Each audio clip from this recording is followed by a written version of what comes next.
you found the one, you should never give her up. I think it's the way life changes when in love, yeah. I surround my soul with the positivity. That's why I don't worry about the things that I don't see, yeah. These days I don't worry about much. السلام عليكم. نتمنى انكم تكونوا بخير وعلى خير ان شاء الله. اليوم غادي نديرو درس جديد، واليوم الدرس تتمه للدرس السابق. كما لاحظتوا اننا درنا درس كيفاش انني ندير لي ميش بالبوني والطريقه الصحيحه باش انني نخدمها ايطاب باغ ايطاب. يعني هذا الدرس ديال اليوم تكمله للدرس السابق، بأن ضروري من الضروريات أن كل مبتدئة تعرف البرودوي اللي كتخدم به وكيفاش أنها تخدم به والطريقة اللي يمكن لها تخدم به وتكون هي مرتاحة، أنها تعرف الفرق ما بين البودرة البيضاء والبودرة الزرقاء. يعني هذا السؤال هذا دائما كيكون مطروح ملي كتدخل المبتدئه لعالم الحلاقه والتجميل، يعني كيكون مطروح وخصها ضروري انها تعرفوا وتفهموا مزيان. نتمنى انها تاخذ ورقه وستيلو وتكتب هاد المعلومه ديال البودره الزرقاء والبودره البيضاء باش تبقى عندها راسخه في الذهن ديالها وما تلقاش حتى شي مشكل ملي تبغي تخدم الكليانه ديالتها، يعني تخدم خدمه احترافيه وما يكونش عندها تخوف من الشعر كيفاش غيكون وكيفاش غادي يخرج، واش غادي البودره غادي الزرقاء غادي تضر ليا هذا الشعر او لا هاد البودره البيضاء واش ما غتخرج لياش اللون اللي بغيت. يعني ان شاء الله اليوم غنعرفوا كاع هاد الميزات اللي في البودره البيضاء والبودره الزرقاء. كما كتلاحظوا معايا كتكون دائما انا ما عنديش البودره البيضاء، عندي غير الزرقاء. يعني كما كتلاحظوا البودره الزرقاء كتكون بهذا اللون، هذا اللون ازرق بنفسجي، يعني كيكون فيها واحد التخليطه زوينه وجميله بزاف باش كنخدموا بها.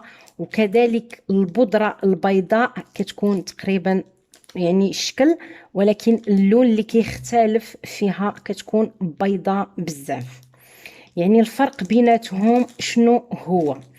يعني البودره الزرقاء يعني هذه خاصك تعرفيها وتعرفيها بزاف، وخدي هاد النقطات اللي غادي نقول لك عليهم ويعني حفظيهم باش ما تلقايش مشكل من هنا للقدام.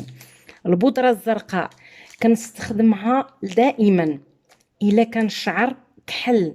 جات عندي الكليانه والشعر ديالها كحل وبغات تفتح الشعر ديالها باش انها دير واحد اللون مفتوح، يعني كتجي تقولك انا بغيت اللون مفتوح في شعري وهي جايه لعندك بشعرها كحل، يعني غادي تقولي شنو غادي ندير للسيده باش نقدر انها تخرج لي نتيجه وما نخافش منها.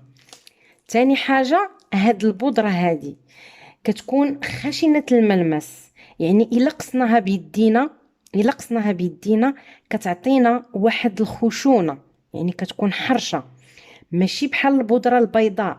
البودره البيضاء كتكون رطبه، يعني كتميز بالرطوبه ديالها في الملمس. وهاد البودره الزرقاء كما غادي نعرفوا انني ملي نجي نخدم بها ضروري انني نخدم بالاكسجين 10 و20 او 30.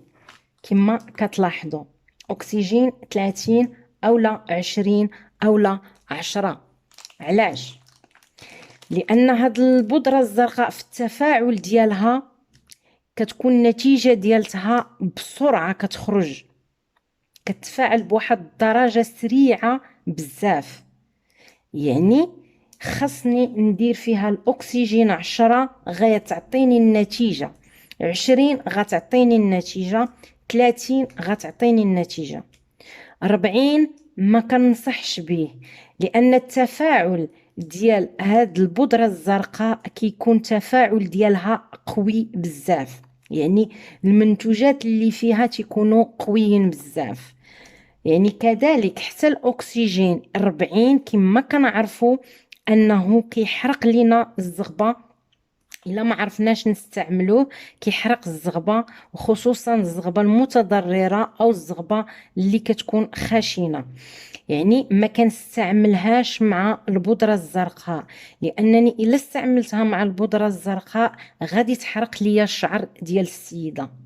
يعني كنتفادى انني نخدم بالاكسجين 40. يعني كنخدم غير بالاكسجين 30 20 10.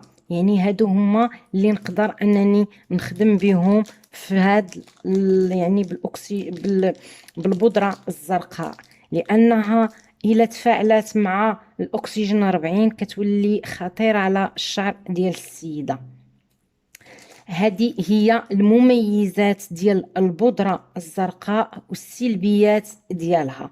المميزات ديالها هي أنها كتفتح لي اللون الكحل بواحد السرعة، كذلك كتكون بواحد لقصتها كتكون عندها اللمسة ديالتها حرشة، يعني كتكون البودرة ديالتها حرشة.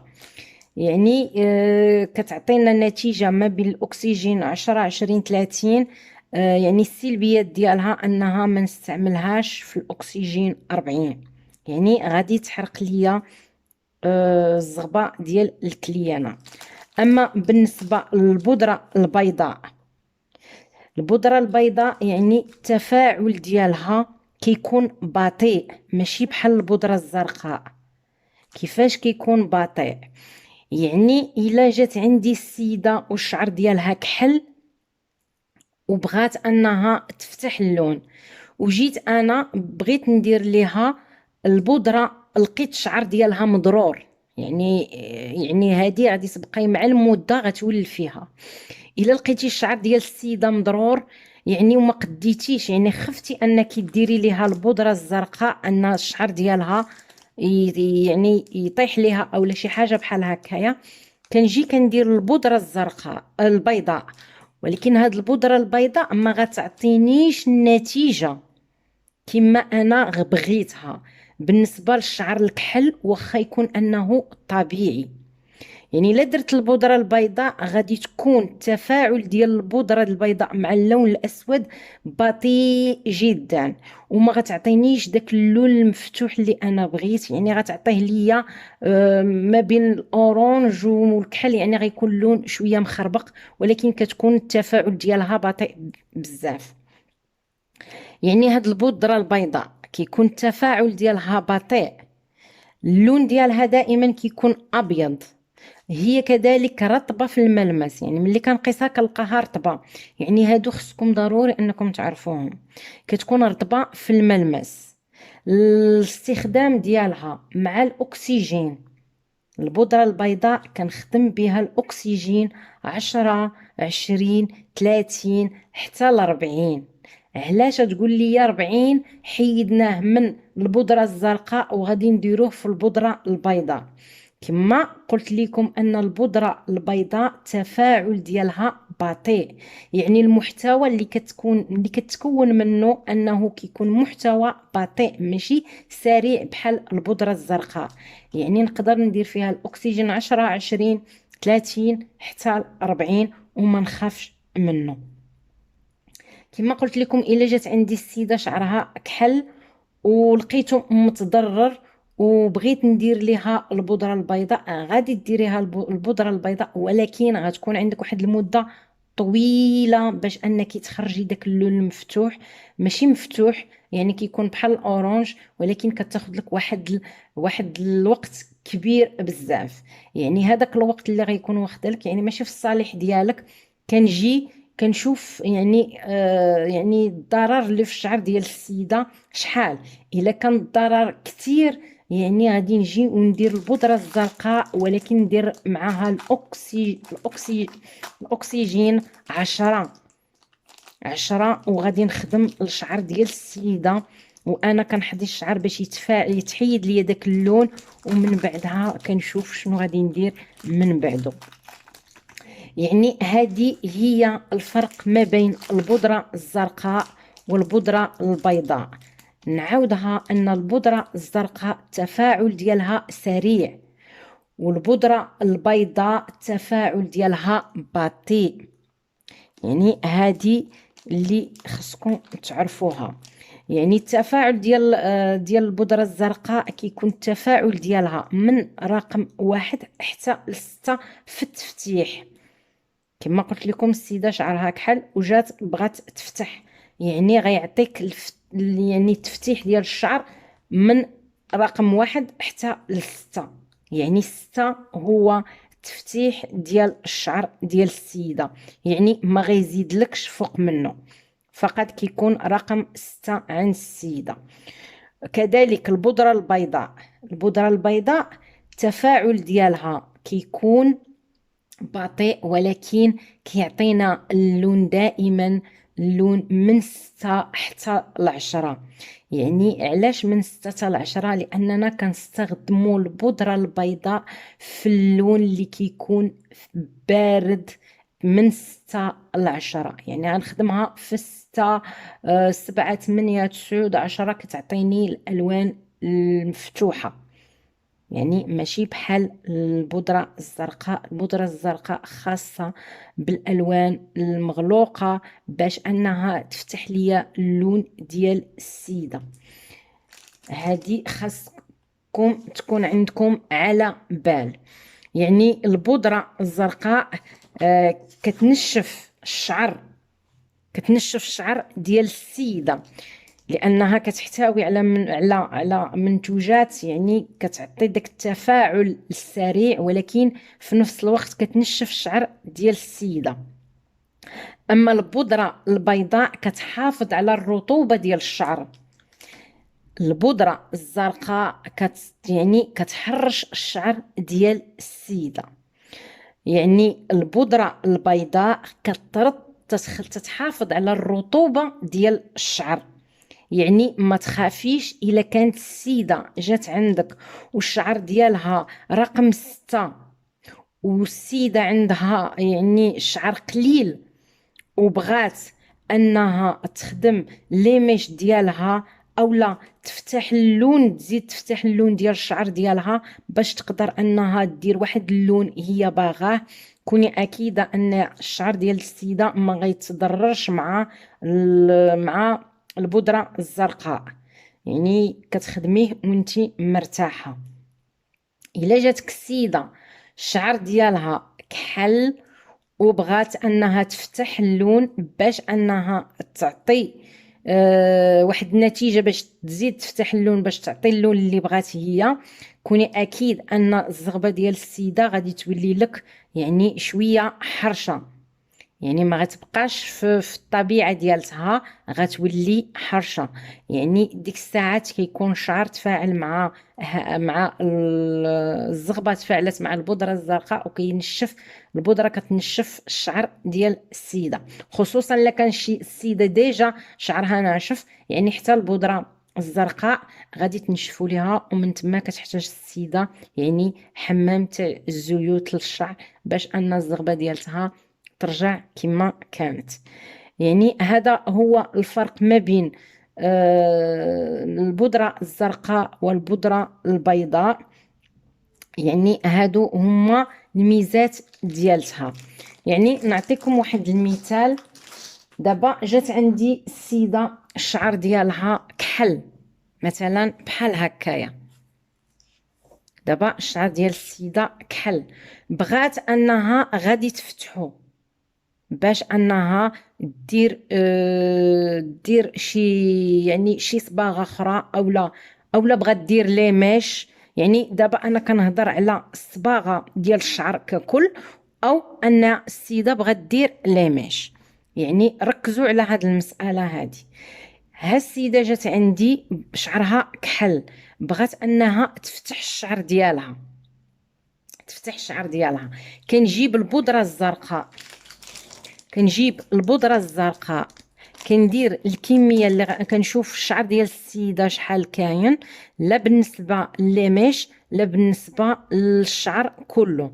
كندير الكميه اللي غادي تقدني كما كنعرفوا، كما قلنا في الدروس السابقه كناخد 2 معالق ديال البودره الزرقاء، وكذلك كناخد الكميه ديال الاكسجين، يعني كندير فيها كذلك حتى هي، يعني كندير نفس الكميه، وعيني ميزاني كنشوف يعني البرودوي ديالي واش يعني كيكون ما ثقيل ما خفيف، باش نقدر انني نتحكم فيه. دائما ما ديروش جاري، كيكون ما ثقيل ما خفيف باش كيشد في الزغبه ديال السيده. من تما كنجي كنطالي ليها الشعر ديالها كامل، اولا انني كنجي وتنخدم الا بغات لاميش كنخدم ليها لاميش ديالي كما في الدرس السابق، كنخرج ليها الشعر وكنطالي ليها الشعر ببرودوي الازرق. من بعدها ملي كتكون الشعر ديال السيده كحل كيجي وكيعطينا هاد اللون هذا. انا جبت يعني الموديل اللي عندي باش تشوفوا اللون اللي غادي يبقى يخرج لكم بالنسبه ملي نديرو الاكسجين الازرق. كيخرج لنا ملي تيكون كحل كيخرج لنا بحال هذا اللون هذا، ولكن عاطي شويه الاورانج. انا عطيتكم هذا كمثال. كيكون كحل وكيعطينا هاد اللون هذا شويه غادي الاورانج. كيفاش انني باش نزيد نفتح للسيده الشعر ديالها؟ هو انني كنجي كنغسل السيده الشعر ديالها اللي عطانا هاد اللون هذا، كنجي تنغسلو، يا اما دايره لاميش يا اما دايره الشعر كامل. يعني كنجي تنغسل الشعر ديال السيده كما قلت لكم. الا كان الشعر ديال السيده رطب او يعني الزغبه ديالته رطبه، راه شويه غادي يولي يعني الملمس ديال الشعر تيكون حرج. يعني كنحتاج ديك الساعات زيوت او مرطب للشعر، واحد ربع ساعه ندير ليها في الشعر ديالها على ما الزغبه ترطب ليا، عاد ندير الايطاب الثانيه اللي غادي نقولها لكم. كذلك الا كان الشعر ديال السيده خاشن بزاف، يعني غادي يعني تغسليه غادي تحسي بواحد الخشونه في الشعر، كذلك كتحتاج الزيوت، حمام زيت ومرطبات للشعر، مرطبات للشعر باش انك تخدمي ليطاب الثانيه. ليطاب الثانيه شنو كنحتاجو فيها؟ كنحتاج فيها انني كنجيب البودره البيضاء. دابا غنهضروا على البودره البيضاء. البودره البيضاء غادي نشدها وغناخذ الكميه اللي غادي تقدني في الخدمه ديالتي، وكنشدها وكنطاليها في الشعر، كنطاليها وكنخليها المده ديالتها. يعني كنشد البودره البيضاء كنخلطها بالاكسجين 10 ولا 20 ولا 30 او لا 40 على حساب يعني اللون اللي عطات للسيده في الشعر. يعني انا كنعطيكم غير التقريبي، ولكن انت كتكوني كتشوفي اللون اللي غتعطي للسيده للشعر. الا عطى السيده للشعر اللون يعني شويه مازال ما تفتحش ملي درنا البودره الزرقاء كما بغينا، يعني كنجي وكندير الاكسجين 40 اولا 30 مع البودره البيضاء وكنخلط وكنطالي الشعر ديال السيده كامل. ملي كنطالي الشعر ديال السيده كامل كنخلي المده ديالته باش كيتفتح ليا اللون كيتفتح وكيرجع اللون بحال هاد الشكل هذا.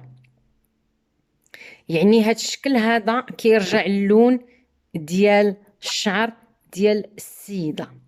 ملي كيرجع اللون ديال الشعر ديال هاد السيده بحال هكايا، تقدري انك ديري فيه اي لون كما بغيتي يخرج للسيده. يعني هادو هما الميزات اللي في البودره الزرقاء والبودره البيضاء. يعني نتمنى انك تكوني فهمتي.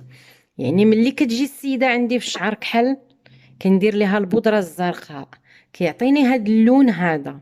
ملي كيخرج ليا هاد اللون هذا، حيت غيخرج ليا اورانج، ما يمكنش هذاك اللون غادي ندير فيه شي صباغه غتعطيها ليا الا وانها غتكون صباغه يعني ما غتكونش يعني خدمه يعني متقونه او لا خدمه بروفيسيونيل، لا. يعني كنجي وكنزيدها البودره البيضاء، لا في ليميش لا في الشعر عادي، يعني كنزيد ليها البودره البيضاء باش كتعطيني هاد اللون هذا ديال الشعر، يعني كتعطيه ليا اصفر بلاتيني.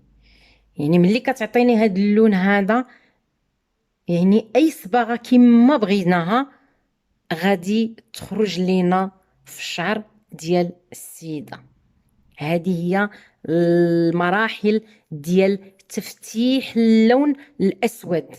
الا بغيت نفتح اللون الاسود للسيده، بالنسبه للماش، بالنسبه للشعر دير فيه شي كولور كامل. يعني هادو هما المراحل اللي غادي تمري بهم.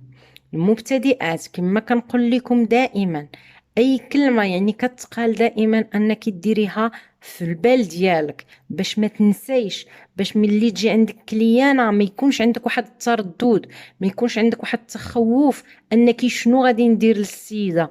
كتكون دائما القاعده عندك في العقل ديالك، البودره الزرقاء هي اللي تفتيح اللون، تفتيح اللون الاسود باش نقدر انني ندير الالوان الاخرين. كنفتح اللون ومن تما كنشوف اللون واش تفتح كما بغيت او لما ما تفتحش. الا ما تفتحش كنزيدو البودره البيضاء. هذه بالنسبه للبودره الزرقاء. وكذلك البودره البيضاء اللي كتكون دائما يعني كتستعمل الالوان البارده. شنو هي الالوان البارده؟ كما قلنا في الاول من 6 ل 10. الا درت البودره البيضاء من 6 ل 10 دائما كتفتح ليا اللون وكيكون بهاد الدرجه هذه. مثلا عندي كليانه، جات عندي كليانه الشعر ديالها مفتوح، هذا رقم 7. يعني كليانة عندها رقم 7 وبغات انها تفتح اللون ديال الشعر ديالها باش دير واحد الصباغه. يعني تقدر بغات دير مثلا بغات دير 5، بغات دير 8، او لا بغات دير يعني على حساب الالوان اللي كتكون مفتوحه هنايا، او لا الالوان اللي كتكون دارجه في يعني كتكون موضه بين الاصفر والجري يعني كاين انواع كثيره. يعني كتجي عندك السيده بالشعر ديالها فيه رقم 7، يعني شنو غادي ندير ليها؟ اولا بغات لاماش، يعني هادو جوج ديال الطرق، يا اما انها بغات تصبغ الشعر ديالها باش دير فيه واحد اللون، اولا انها بغات دير لاماش. كنجيب البودره البيضاء. يعني البودره البيضاء هي اللي غادي تليق ليا في هاد الشعر ديال السيده. الا جيت فوق هاد 7 ودرت لاماش بالبودره البيضاء، كوني على يقين ان لاماش غيخرجوا لك زوينين وروعه بزاف، لان ديجا الشعر مفتوح. كذلك الا بغات السيده انها تفتح اللون باش تقدر انها دير شي لون اخر، يعني كنجي يعني كتكون الشعر ديال السيده بهذا الشكل هذا. ملي كندير ليها البودره البيضاء كيرجع كذلك بحال هذا الشكل هذا، يعني كيتفتح، يعني كيتفتح بواحد الدرجه كبيره بزاف.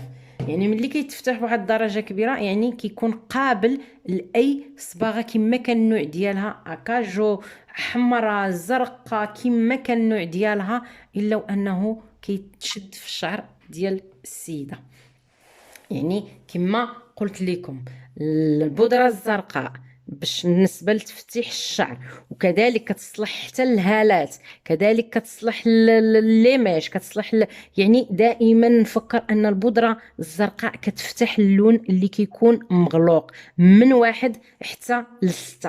رغم انها جات عندك كليانه دايره صباغه كحله، اولا دايره الكليانه صباغه 3، اولا دايره 4، اولا دايره 5، اولا دايره 6، الا وانك غادي تخدمي ليها بالبودره الزرقاء في اي حاجه.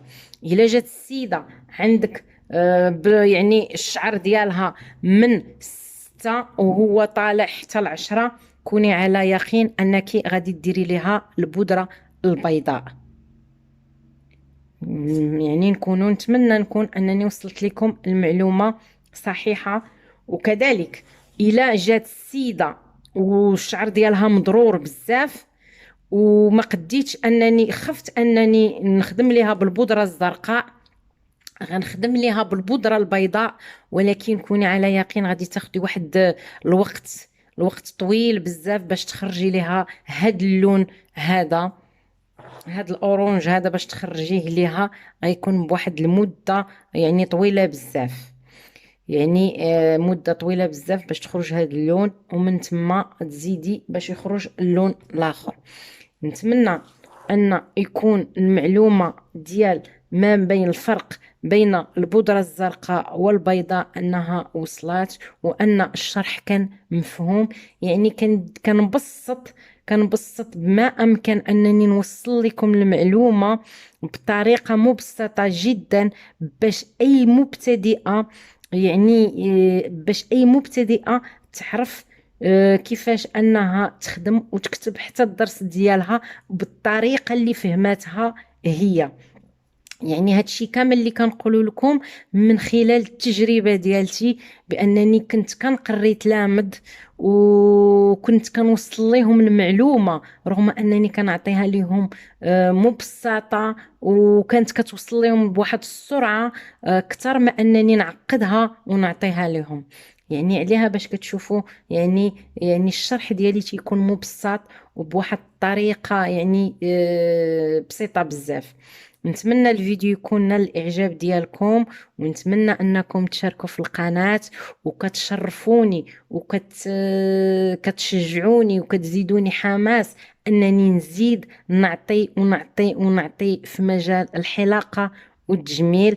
وكنقول لكم شكرا بزاف على التفاعل ديالكم، شكرا بزاف على الاقتراحات ديالكم، على التساؤلات ديالكم، على اي حاجه بغيتوها. مرحبا بكم والف مرحبا، انا تحت الامر ديالكم. يعني اللي بغيتو تفهموا شي حاجه مرحبا والف مرحبا، وشكرا لكم. ونتمنى ان الدرس يكون نال الاعجاب ديالكم. الفرق ما بين البودره البيضاء والزرقاء والميزه ديال كل وحده فيها. شكرا لكم وفي امان الله وحفظه. السلام عليكم.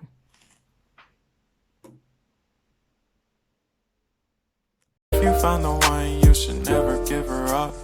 I think it's the way life changes when in love, yeah. I surround my soul with the positivity. That's why I don't worry about the things that I don't see, yeah. These days I don't worry about much. I think we should